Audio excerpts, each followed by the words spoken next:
बोलिए सदगुरुदेव भगवान की जय। पुरुष के पास कोई मायका नहीं होता।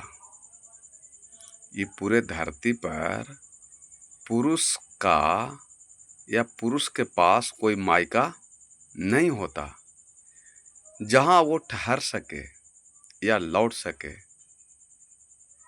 या जहां बिना टेंशन के कुछ दिन रह सके, जहां कोई माथा चूमकर कहे कि तुम थक गए हो, थोड़ा आराम कर लो। बस पुरुष यूं ही चलता रहता है, कभी पुत्र बनकर, कभी पति बनकर, कभी पिता बनकर, और कभी पिता बनकर अपने सिर पर काम का जिम्मेवारियां लेकर, बोझ लेकर वो चलता रहता है। खुद के लिए कभी ठहर नहीं पाता। कभी मन भारी हो जाए, कभी मन भारी हो जाए तो कहाँ जाए, किसकी गोद में सिर रखकर सोए, तो अपने सिर की पीड़ा, अपने सिर की पीड़ा किसको बताए, अपने दिल की पीड़ा दर्द को किसको बताए। सच में पुरुष का जीवन यूं ही नहीं होता। बहुत दुख भोगना पड़ता है पुरुष को, खोना पड़ता है, बहुत संयम से नियम से रहना पड़ता है, बहुत दुख दर्द पीड़ा को सहना पड़ता है। वो अकेले घुट घुट करके मरता है, उसको कोई देखने वाला नहीं है। गर्मी, धूप, बरसात, ठंडा, गर्मी, बाहर का ताना, रोड का ताना, समय का ताना, जिम्मेवारियों का ताना, परिवार का ताना को सहना पड़ता है। लेकिन पुरुष के पास एक स्थान है जहां वो आराम प्राप्त कर सकता है, आनंद प्राप्त कर सकता है, सुख शांति प्राप्त कर सकता है, परमानंद प्राप्त कर सकता है और सारे कलह कलेश चिंता को मिटा सकता है। वो स्थान है सतगुरु का स्थान। इस संसार में आम आदमी भी कहते हैं कि जिसका कोई नहीं है उसका परमात्मा है, ईश्वर है, भगवान है, सतगुरु है। तो मनुष्य अपने सुख शांति के लिए, आनंद के लिए वो परिवार से उम्मीद करता है, धन से उम्मीद करता है, घर से उम्मीद करता है, गाड़ी से उम्मीद करता है, एसी, फ्रिज, कूलर, टीवी से उम्मीद करता है।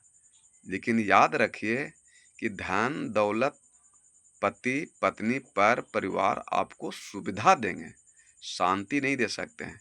शांति जब भी आपको मिलेगा तो ईश्वर परमात्मा सतगुरु के शरण में, भगवान के शरण में। इसलिए हमारे गुरुदेव कहते हैं कि दुनिया के सताए लोग यहाँ सीने से लगाए जाते हैं। उनके जीवन में जितने दर्द दुख है उनको मिटाए जाते हैं और मिटा करके ये सीने से लगाए जाते हैं, दुख दर्द को मिटाए जाते हैं। सदगुरु के चरण में आकर के आप सुख शांति आनंद करुणा को प्राप्त कर सकते हैं। दूसरा कहीं कोई स्थान नहीं है। वैसे तो स्त्री हो चाहे पुरुष हो, एक जीवन मिला है। 10 साल 20 साल 50 साल 100 साल का जीवन मिला है। रूठे परिवार को मना लीजिए, नहीं तो इस जीवन का कोई गारंटी और भरोसा नहीं है। तो अहंकार में, क्रोध में, घमंड में, लोभ में, बेईमानी, शैतानी, धन दौलत के चलते, चाहे वो पिता हो, चाहे पुत्र हो, पति हो या पत्नी हो, भाई हो, सास हो, बहू हो, एक कलह कलेश करने का समय नहीं है। क्योंकि आपको एक जीवन मिला है, कुछ क्षण के लिए। ये शरीर से प्राण आत्मा कब निकल लेंगे भगवान, इसका कोई गारंटी नहीं है। तो आप अच्छे दिन के चक्कर में आज अच्छा दिन को जो खो रहे हैं, दुख दर्द पीड़ा से जी रहे हैं, ये कुछ मिलने वाला नहीं है। कतई संभव नहीं कि आपको मिल सकता है। तो आप अपने, चाहे स्त्री हो, पुरुष हो, पुत्र हो, सास हो, बहू हो, ये भौतिक जीवन जीने के लिए ये रोटी, कपड़ा और मकान पर परिवार को सहारा मिलता है और सहारा से ही ये पूरा संसार चलता है। जिसको सहारा नहीं मिलेगा वो बेसहारा हो जाता है। इसलिए पत्नी को पति का सहारा चाहिए, पति को पत्नी का सहारा चाहिए, सास को बहू का सहारा चाहिए, बहू को सास का सहारा चाहिए या बहू को सास का सहारा चाहिए, भाई भाई को सहारा चाहिए, देवरानी जेठानी को सहारा चाहिए। तो इस पूरा संसार सहारा से ही चलता है और सहारा नहीं दीजिएगा तो आप बेसहारा हो जाइएगा। तो फिर आप संसार से हार जाइएगा, कभी आप संसार से जीत नहीं सकते हैं। लेकिन इंसान पुरुष जितना काम धाम करते नहीं थकते हैं, उससे ज़्यादा घर की जिम्मेदारियां परेशानियों से थक जाते हैं।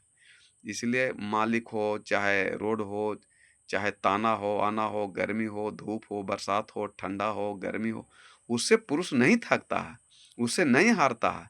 वो आके जाके घर में हार जाता है। पूरा संसार को जीत जाता है पुरुष, लेकिन वो घर में जाकर के हार जाता है। लेकिन सदगुरु कबीर साहब कहते हैं कि हारा तो हरि मिले, जीते जम के द्वार। हारा तो हरि मिले, जीते जम के द्वार। तो अगर आपको हारना परिवार अगर परमात्मा को जीतना है तो आपको परिवार से हारना पड़ेगा, और अगर आप परिवार से जीतते हैं तो आपको परमात्मा से हारना पड़ेगा। इसलिए सदगुरु कबीर कबीर तू हारा भला जीतन दे संसार, हारा तो हरि मिले, जीते जम के द्वार। इसलिए मनुष्य को घर हो, ऑफिस हो, काम धाम जहाँ कहते हैं, खेती बाड़ी, वहाँ आप हारने का प्रयास कीजिए, जीतने का प्रयास मत कीजिए। अगर आप हारते हैं तो हरि को जीतते हैं। अगर आप जहाँ काम धाम घर परिवार में हैं वहाँ अगर जीतते हैं तो आप हरि को हार जाते हैं। इसलिए जिसको आत्मज्ञान हो जाता है, आत्मबोध आत्मचिंतन हो जाता है, वो चाहते हैं कि हम परिवार में हार जाएं ताकि हम हरि को जीतें, हरि को प्राप्त करें।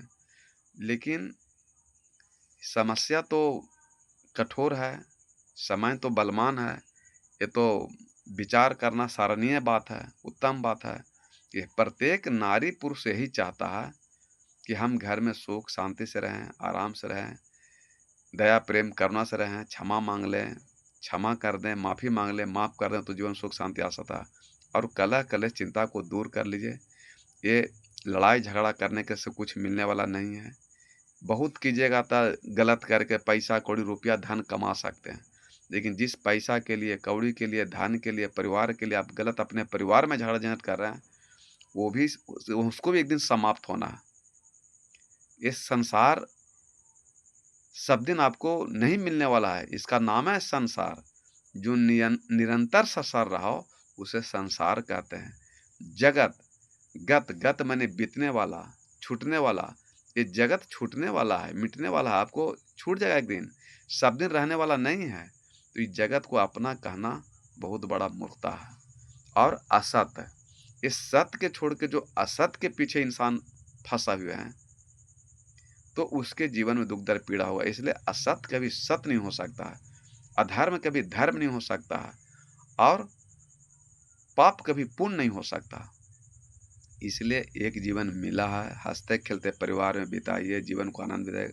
कुछ मिलने जुलने वाले संसार में नहीं है। तो उमा कहूँ मैं अनुभव अपना, सत्य हरि भजन जगत सब सपना। शंकर भगवान कहते हैं अपने पार्वती जी को कि एक हरि का भजन भक्ति सत्संग करना ही सत्य है, और ये संसार स्वप्न है, झूठ है। तो ये झूठा को लोग अपना मान लिए हैं, और जो परमात्मा है, भगवान है, ईश्वर है, उसको झूठ मान लिए हैं। तो परिवार, संसार, जगत एक दिन छूटेगा, लेकिन इस संसार में रह के, जगत में रह करके अगर आप परमात्मा को प्राप्त कर लेते हैं तो आपका जीवन धन हो सकता है, उद्धार हो सकता है, आवागमन से मुक्त हो सकता है, मुक्ति प्राप्त कर सकते हैं, केवल प्राप्त कर सकते हैं, निर्माण प्राप्त कर सकते हैं, आवागमन से मुक्त हो सकते हैं, बंधन से मुक्त हो सकते हैं। तो एक स्थान है पुरुष को बचने के लिए जहाँ सदगुरु का स्थान है, संत का स्थान है, ईश्वर परमात्मा भगवान का स्थान है। लेकिन यहाँ कोई सच्चे मन से जाना नहीं चाहते हैं। तो परिवार के लिए सुख शांति आनंद कमाना, मेहनत सब करता है, लेकिन जब सुख शांति नहीं मिलता है तो ये अंदर आत्मा से आवाज़ निकलता है कि आप परिवार को सुख शांति आनंद प्रेम करुणा मेहनत मजदूरी कर करके पूरा सींचते हैं, संभालते हैं, कि हमारे परिवार में सुख हो, शांति हो, आनंद हो। अगर सुख, शांति, आनंद नहीं मिलता है, तब अंतर आत्मा से आवाज निकलता है। क्या आता है? बातें समझ में आई अब हमारी, झूठी है सारी दुनियादारी। और न लो अब परीक्षा हमारी, आए सरहने में गुरु जी तुम्हारी। गुरु से भागता का है? जिन पे भरोसा करके समझा था यह पेना, टूटा भरम सब मिथ्या सा यह पेना।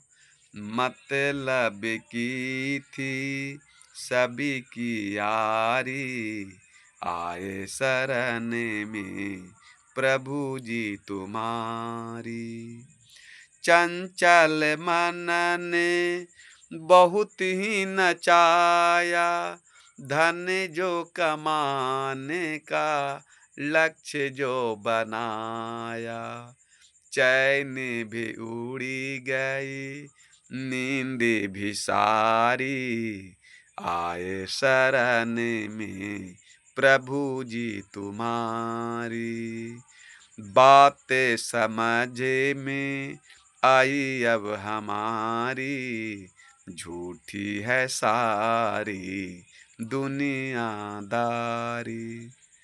ये शंकर भगवान कहते हैं कि उमा कहूँ मैं अनुभव अपना, सत्य हरि भजन जगत सब सपना। किस अनुभव माने अनु माने प्रयोग करना, भाव माने पीछे। जब ध्यान, साधना, भजन, भक्ति, सत्संग करने के बाद जो परम शांति परमात्मा मिलते हैं, उसको अनु कहा जाता है। और भाव माने पीछे, पीछे प्राप्त हो। जैसे खाना आपको मिला, तो बिना खाना खाए बता सकते हैं कैसा स्वाद है। तो खाना खाने के बाद जो स्वाद मिलता है, वो परिवार को बताते हैं कि तीता है कि मीठा है कि नूनगर है कि नमक जनारा है कि नहीं जनारा। बिना खेले आप नहीं बता सकते हैं। उसी प्रकार धरती के चाहे स्त्री हो, चाहे पुरुष हो, माता हो, पिता हो, सास हो, बहू हो, जो भी भजन भक्ति सत्संग करते हैं, वो उनको अनुभव होता है कि ध्यान साधना से, भजन भक्ति कितना सुख शांति मिलता है। तो अनु माने प्रयोग करना, भाव माने पीछे। ये ध्यान साधना करने से जो परम सुख शांति मिलता है, वो पूरे धरती सृष्टि में कहीं नहीं मिल सकता है, जो परमात्मा के भजन भक्ति सत्संग में मिलता है। बस ये संसार से नहीं, ये परमात्मा से अगर प्रेम अगर आपको हो गया, तो जहाँ परमात्मा से प्रेम हुआ, तो फिर इस संसार में कितनों को दुख दर्द पीड़ा दे, आपको कोई प्रभावित नहीं हो सकता। इसलिए श्री कृष्ण कहते हैं गीता में कि प्रेम ही भक्ति है, प्रेम ही पूजा, पूर्ण समर्पण मुझको भाए। प्रेम डगरिया चल के राही, मेरी नगरिया तक आ जाए। तो चाहे परमात्मा हो, चाहे परिवार हो, परिवार में अगर सुख शांति को प्राप्त करना है, तो वो प्रेम से ही प्राप्त कर सकते हैं परिवार में। और परमात्मा को भी प्राप्त करना है, तो प्रेम से ही प्राप्त कर सकते हैं। दारू, ताड़ी, मांस, मछली, मुर्गा, चोरी, बीमारी, निंदा, शिकायत खा के नहीं प्राप्त कर सकते हैं। और परिवार में अहंकार, क्रोध, घमंड, लोभ, मोह कर करके, झूठ करके का प्राप्त नहीं कर सकते हैं। वहाँ दुख दर्द पीड़ा होगा, चूंकि सत्य परेशान कर सकता है, पराजित नहीं। और असत्य के सहारे आप भव सागर तरना चाहते हैं, सुख शांति प्राप्त करना चाहते हैं, परिवार में जितना चाहते हैं, तो ये कतई संभव नहीं है। आप असत्य हो करके आप सत्य को हराना चाहते हैं जबरदस्ती झूठ बोल करके, तो सत्य तो झुक जाएगा, रुक जाएगा, रूठ जाएगा। लेकिन आने वाला दिन में काल जो परमात्मा है, वो आपको बहुत दुख दर्द पीड़ा देंगे, इतना पीटेंगे जिसका कोई वर्णन नहीं है। और जब काल का डंडा बजाता है, तो बाप बाप चिल्लाता है। इसलिए मनुष्य को, आपको लगता है कि हम परिवार को ठग रहे हैं, आप परिवार को नहीं ठग रहे हैं, परमात्मा को नहीं ठग, आप स्वयं ठगा रहे हैं। काल के मुंह में एक दिन जाइएगा, उसको कोई बचा नहीं सकता है। प्रेम सुरेश सतगुरुदेव भगवान की जय।